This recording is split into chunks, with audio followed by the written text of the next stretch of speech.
السلام علیکم ورحمۃ اللہ وبرکاتہ۔ بسم اللہ الرحمن الرحیم۔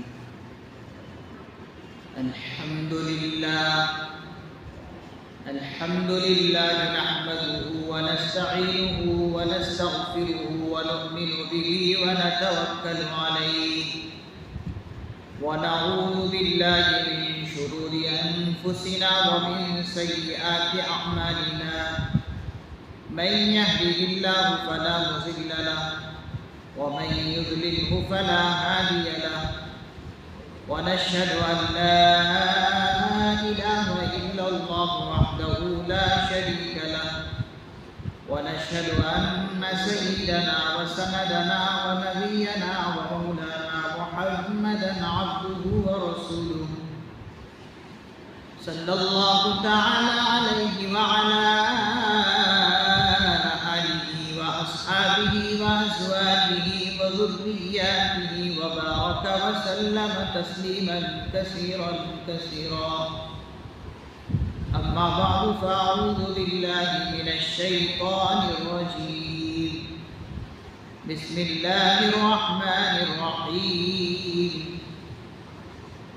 قالت الأعراب آمنا قل لم تؤمنوا ولكن قولوا أسلمنا ولما يدخل الإيمان في قلوبكم.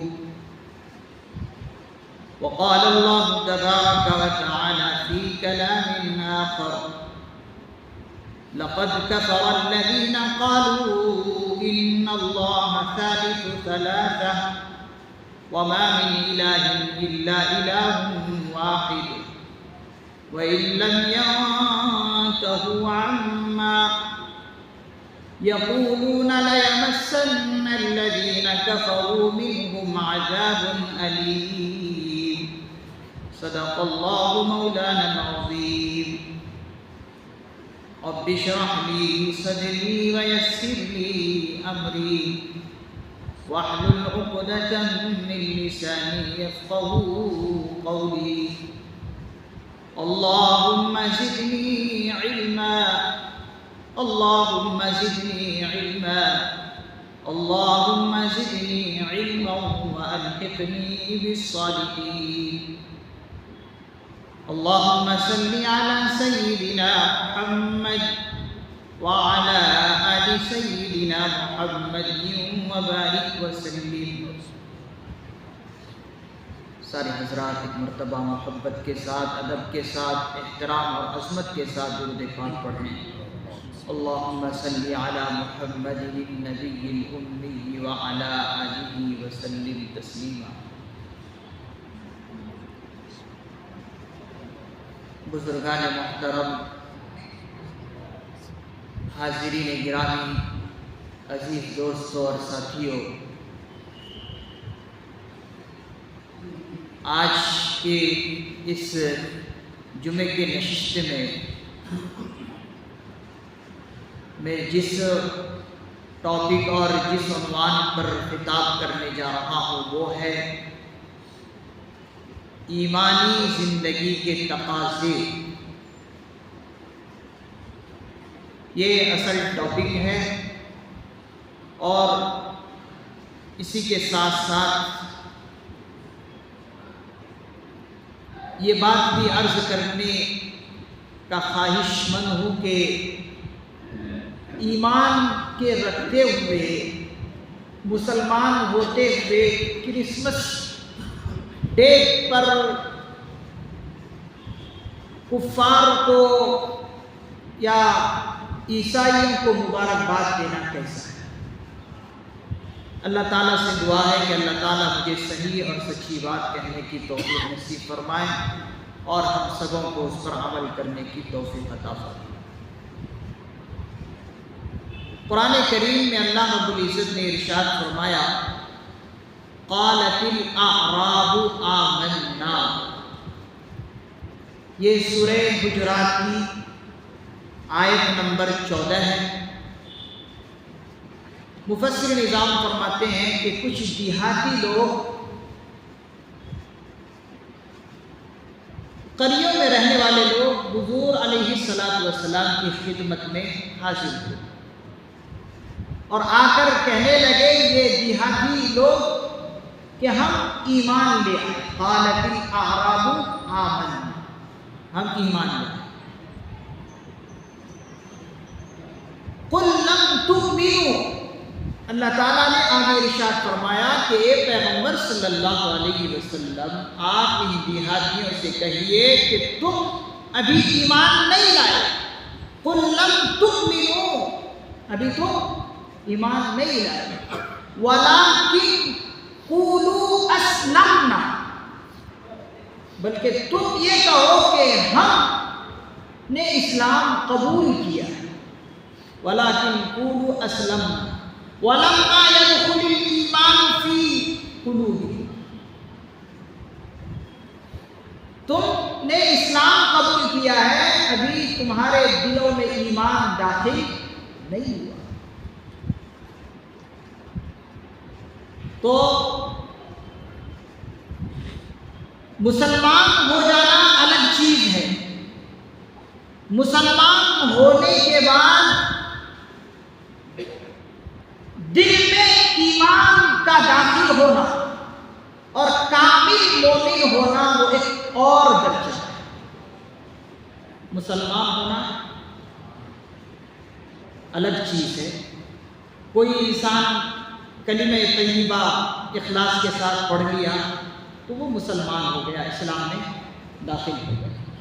کلمہ طیبہ پڑھ لینے سے ایک انجان آدمی جو ابھی اسلام میں نہیں تھا پڑھ لیا، مسلمان ہو گیا. لیکن ابھی اس کے دل میں ایمان داخل نہیں ہوا. ایمان داخل ہونے کے لیے ابھی اسے اور کام کرنے ہیں. ایمان میں داخل ہونے کے لیے اور کامل مومن ہونے کے لیے اسے یہ کہنا پڑے گا کہ آج سے میں نے اپنی ساری مرضیات کو اللہ کے حوالے کیا. آج سے میں یہ عہد کرتا ہوں کہ اپنی مرضی میں چھوڑتا ہوں. اب سے میں اللہ کے سارے حکموں کے سامنے ہتھیار ڈال دیا. آج سے میں اللہ کے سارے حکموں کے سامنے ہتھیار ڈال دیا. اب وہ اللہ کے سارے حکموں کو اپنے جسم کے اندر جب لاگو کر لے گا وہ صحیح مومن بن جائے گا. مسلمان کلمہ طیبہ پڑھ لینے سے اخلاص سے ہو جاتا ہے، لیکن اللہ کے سارے حکموں کو اپنے جسم میں لاگو کر لینے کے بعد تب وہ کامل مومن ہوتا ہے. اور ایک انسان کی اہمیت بھی اسی وقت ہے جب کہ وہ صحیح مومن ہے.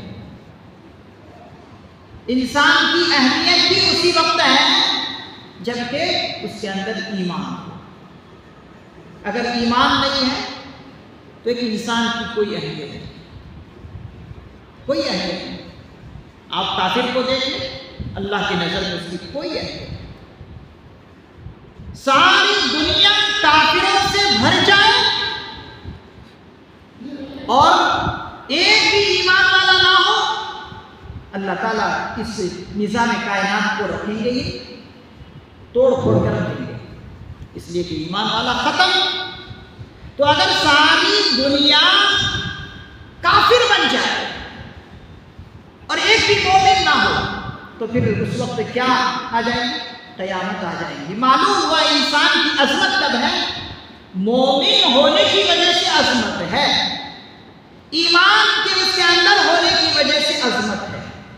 اسی لیے حضور نے بھی فرمایا کہ جب تک اس دنیا میں ایک بھی اللہ اللہ کہنے والا رہے گا قیامت قائم رہے گی.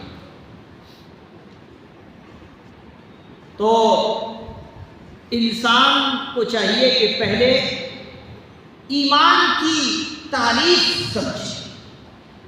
ایمان کہتے کسے؟ ایمان کس کو کہتے ہیں وہ پہلے سمجھے. اس امت کے علماء نے بہت کام کیے اور ان کو اس امت کو سمجھایا کہ دیکھو ایمان کہتے کسے ہیں۔ اس کی تعریف یوں فرمائی، الایمان اقرار باللسان، زبان سے اقرار کرنا کہ اللہ ایک ہے، اللہ بے نیاز ہے، اللہ کے سوا کوئی معبود نہیں ہے، یہ اور ساتھ ہی ساتھ وتصدیق بالجنان وعمل بالارکان، یہ عربی تعریف ہے ایمان کی۔ ایمان نام ہے زبان سے اقرار کرنا اور دل سے اس کو ماننا، دل سے تصدیق کرنا اور اپنے اعضاء سے اس پر عمل کرنا، یہ ہے ایمان کی تعریف۔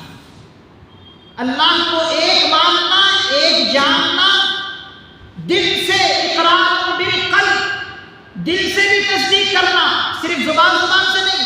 بے شمار آپ کو آچاریہ مل جائیں گے، پنڈت مل جائیں گے، کلمہ پڑھتے ہیں لیکن زبان سے، تصدیق بالقلب، دل میں اس کی تصدیق نہیں کرتے، اس لیے وہ مومن۔ اس تعریف کو اگر آپ یاد رکھیں گے تو آپ آسانی سے ایک ایمان والے کو پہچان سکیں گے، تصدیق بالقلب، اور ساتھ ہی ساتھ اپنے اعضاء سے اس پر عمل کر کے دکھانا۔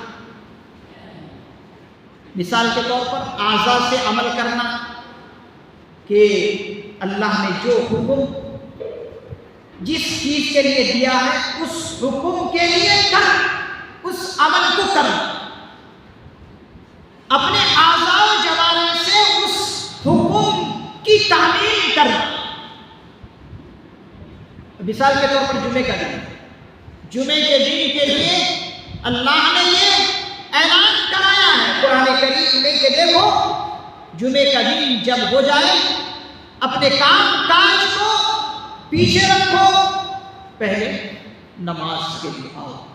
تو یہ آنا، یہ گویا کہ اعضاء و جوارح سے عمل کر کے بدلنا۔ تو اعضاء و جوارح سے جب انسان عمل کر کے بتاتا ہے تو انسان کی دلی کیفیت سامنے آتی ہے۔ اللہ والے فرماتے ہیں کہ یہ جو عمل ہے اس سے اندر کی حالت معلوم ہوتی ہے، یہ عمل اندر کی حالت کو بتاتا ہے کہ یہ اندر سے ہے کیا، صرف زبان سے کہنے سے تھوڑا ہوتا، آپ کی زبان کے بھی نیچے دل کے اندر کیا ہے، وہ دل کو بتانے والا کیا عمل ہے، وہ عمل ہے اعضاء و جوارح سے کرنا۔ تو تب ایک قابل ایمان والا انسان بن سکتا ہے۔ عزیز گرامی، آج کامل مومن بہت کم لوگ ہیں، اس لیے کہ اعضاء و جوارح سے اعمال ہی نہیں، جو کرنے کے ہیں وہ کرتے نہیں ہیں، جو نہیں کرنے کے وہ کرتے ہیں۔ تو اللہ کے نزدیک کامل ایمان والا بننے کے لیے ضروری ہے کہ انسان اللہ کے سارے حکموں کو اپنے جسم پر لاگو کرے، اپنے جسم پر لاگو کرے، تب کامل ایمان والا بن سکتا ہے۔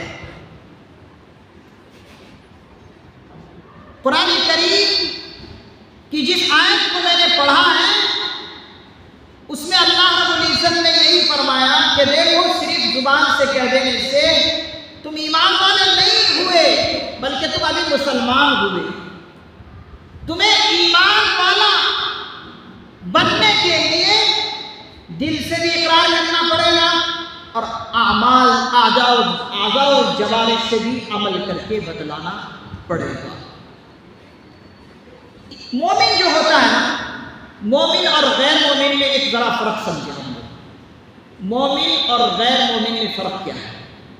مومن اور غیر مومن میں پہلا فرق یہ ہے کہ مومن بن دے کے اللہ کو مانتا ہے، یؤمنون بالغیب، ایک ایمان والا بن دے کے اللہ کو مان رہا ہے، اسی لیے یہ مومن ہوا. اور غیر مومن دیکھ کے مانتا ہے، مشاہدہ کر کے مانتا ہے.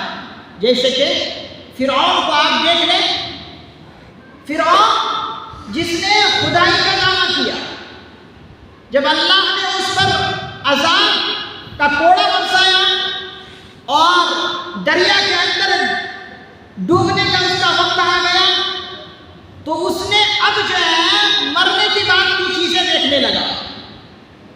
مرنے کے بعد ہوتا کیا ہے اب اسے دکھائی دینے لگا. تب وہ کہنے لگا آمنت بربی موسیٰ و ہارون، کہ اب میں موسیٰ اور ہارون کے رب پر ایمان لاتا ہوں.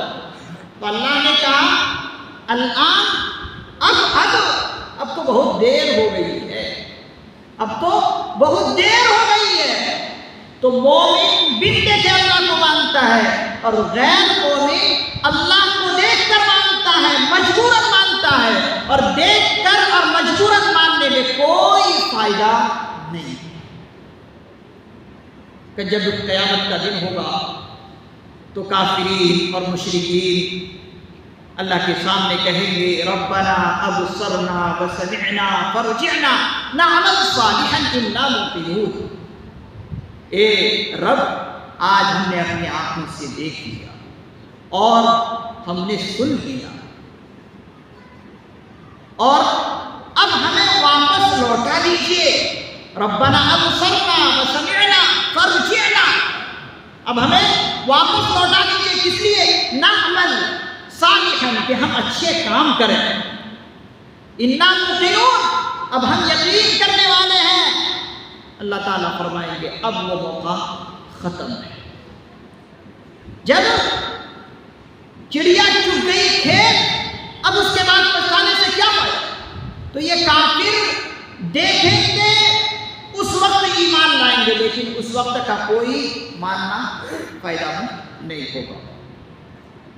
اللہ رب العزت نے ہم سبوں کو ایمان والا بنایا، اور ہم اللہ تعالیٰ کو بن دے کے مان رہے ہیں. یہ ہمارے لیے شرف کی بات ہے کہ اللہ نے ہمیں بن دے کے ماننے کی اللہ نے ہمیں توفیق دی. یہ بڑی عظیم چیز ہے. اور یہ کلمہ طیبہ جب انسان پڑھ لیا تو اسے گویا کہ جنت کی کنجی مل گئی. یہ کلمہ طیبہ کیا ہے؟ جنت کی کنجی ہے. جب اس نے پڑھ لیا اخلاص کے ساتھ، اسے اب جنت ملے گی. لیکن اسی بھروسے میں نہیں رہنا چاہیے کہ جنت تو ملے گی، لہٰذا اب کوئی کام کرنا نہیں ہے. اگر کام نہیں کریں گے تو پھر ٹھکائی کے بعد اللہ تعالیٰ جنت دیں گے. لیکن اللہ کا وعدہ ہے کہ تم نے ایمان مجھ پر لایا ہے، تمہیں جنت میں جانا ہے ضرور، لیکن ٹھکائی کے بعد. تو انسان ٹھکائی کھا کے پٹ پٹا کے اگر جنت میں جائے تو کیا کرنا؟ بغیر پٹ پٹائے جنت میں جانا تب کمال ہے.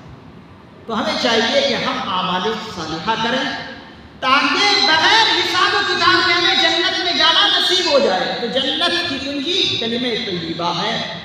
اور نماز کی کنجی کیا ہے؟ طہارت ہے. طہارت ہے کس کی؟ نماز کی کنجی. آپ پاکیزہ رہنا شروع کر دیں، ہر وقت پاک رہنا شروع کر دیں، آپ کو نماز پڑھنا بہت آسان ہو جائے. گھر کے اندر جو مائیں اور بہنیں نماز نہیں پڑھتی ہے، وہ جو کہتی ہیں کہ ہم پاک نہیں ہیں، تو پاک نہیں رہنا یہی تو نماز کے لیے مشکل ہے. آپ ہر وقت پاک رہنا اپنے اوپر لازم کر لیں، ہر وقت نماز آسان ہے. ایک مرد ہمیشہ پاک رہنا اپنے آپ کے لیے لازم سمجھے، بھائی مجھے پاک رہنا ہے. جیسے ہی وہ پاک رہے گا اس کے اندر داعیہ پیدا ہوگی کہ نہیں میں پاک ہوں تو نماز کو نہیں پڑھوں. تو نماز کی کنجی کیا ہے؟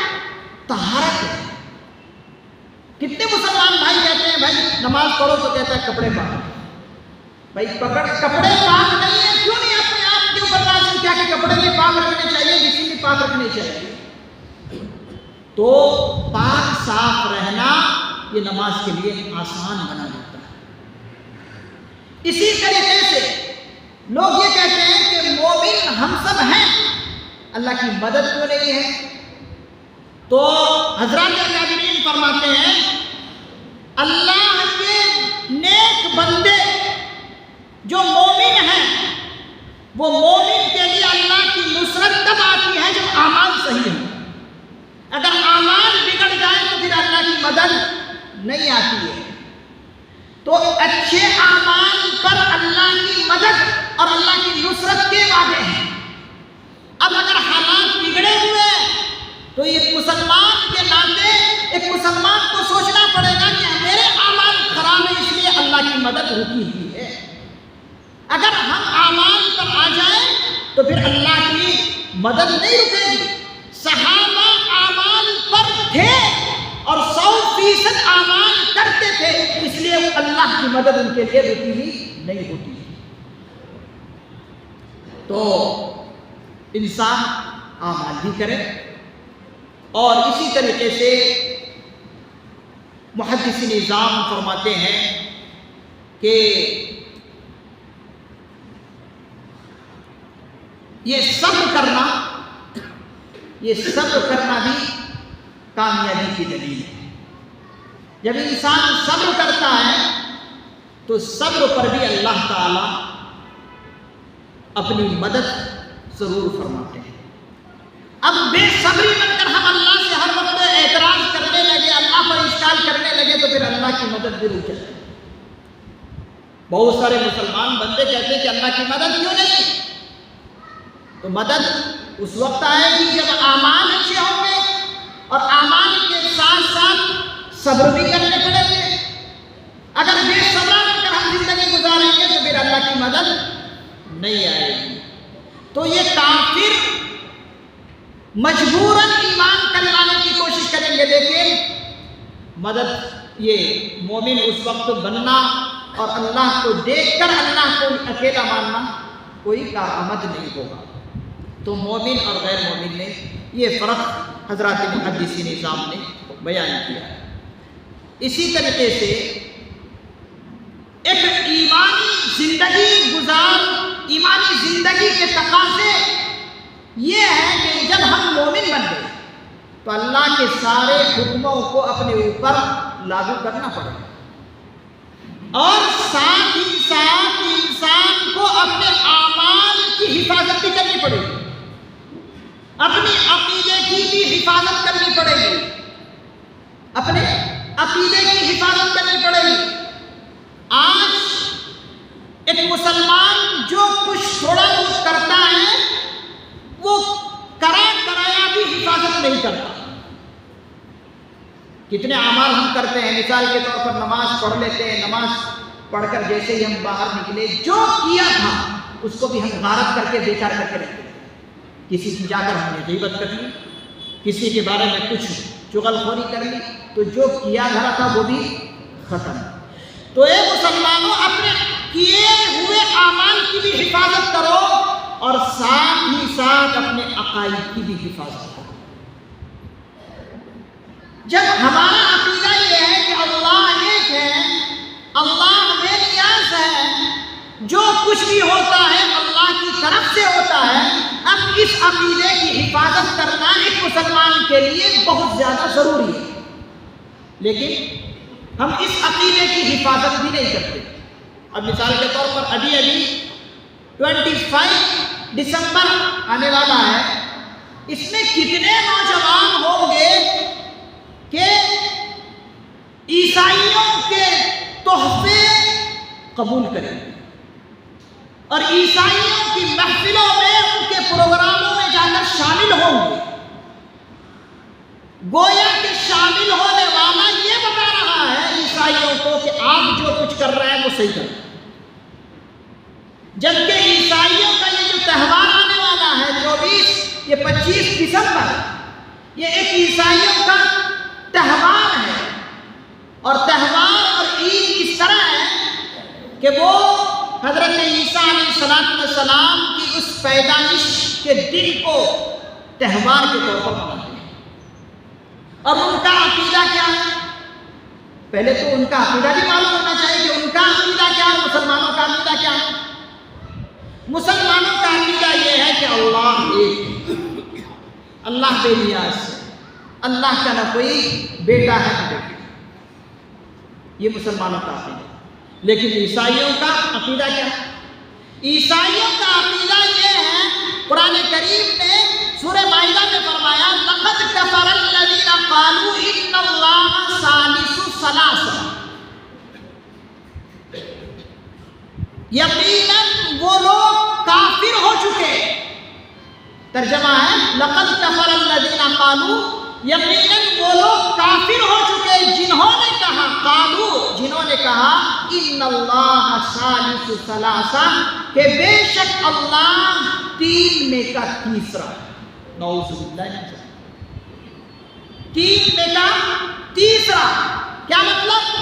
یعنی اللہ بھی ہے اور اللہ کے ایک بیٹے حضرت عیسیٰ علیہ السلام ہے، یہ بھی خدا ہے، اور اسی طریقے سے روح القدس یہ بھی خدا ہے۔ تو گویا کہ اللہ ہونے کے لیے اللہ کو حصہ دار ٹھہرا رہے ہیں۔ نعوذ باللہ من ذالک، کتنا خراب عقیدہ ہے کہ تین میں کا تیسرا کون ہے؟ اللہ ہے، یعنی حضرت عیسیٰ علیہ السلام نعوذ باللہ بیٹے ہیں کس کے؟ اللہ کے، اور اللہ کے اپنے باپ، اور روح القدس یہ بھی گویا کہ ایک اللہ ہے۔ اور بعد میں کہا، بعض مفسر نظام نے فرمایا کہ حضرت مریم علیہ السلام کو بھی خدا مانتے ہیں۔ تو اب دیکھیے مسلمانوں کا عقیدہ اور ان کا عقیدہ کتنا ڈفرنس ہے، فرق ہے کہ نہیں؟ اب جب عیسائی لوگ اب اس 25 دسمبر کو تہوار کے طور پر منا رہے ہیں، عید منا رہے ہیں، اب مجھے بتائیے کہ کیا ایسے عقیدہ رکھنے والوں کے ساتھ آپ ان کے مجلس میں جا سکتے ہیں؟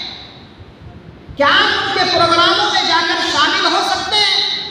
کیا آپ ان کے ہدیہ اور تحفے قبول کر سکتے ہیں جن کا یہ عقیدہ ہے؟ حضرات اکابرین نے فرمایا اگر آپ ان کے تہواروں میں جا کر شامل ہوتے ہیں گویا کہ آپ بھی ان کے مذہب کے معاون اور مددگار ہیں۔ یہ جو تہوار ہوتے ہیں یہ تہوار اس لیے ہوتے ہیں کہ اپنے مذہب کا چرچا کرنے کے لیے ہوتے ہیں، اور یہی تہوار اپنے مذہب کا مؤثر، اپنے مذہب کو بتانے کے لیے یہ تہوار ہوتے ہیں۔ تو یہ لوگ یہی بتانا چاہتے ہیں کہ دیکھو عیسیٰ علیہ السلام نعوذ باللہ اللہ کے بیٹے ہیں، اور اللہ نعوذ باللہ باپ ہیں، اور روح القدس یہ بھی خدا ہے۔ اب اللہ تعالیٰ نے تو قرآن کریم کے سورہ اخلاص میں فرمایا قل هو اللہ احد، آپ کہیے کہ پیغمبر صلی اللہ علیہ وسلم قل هو اللہ احد، اللہ اکیلے ہیں، اللہ الصمد، اللہ بے نیاز ہے، لم یلد ولم یولد، کہ اسے کسی نے نہ جنا ہے اور نہ وہ کسی کو جنتا ہے۔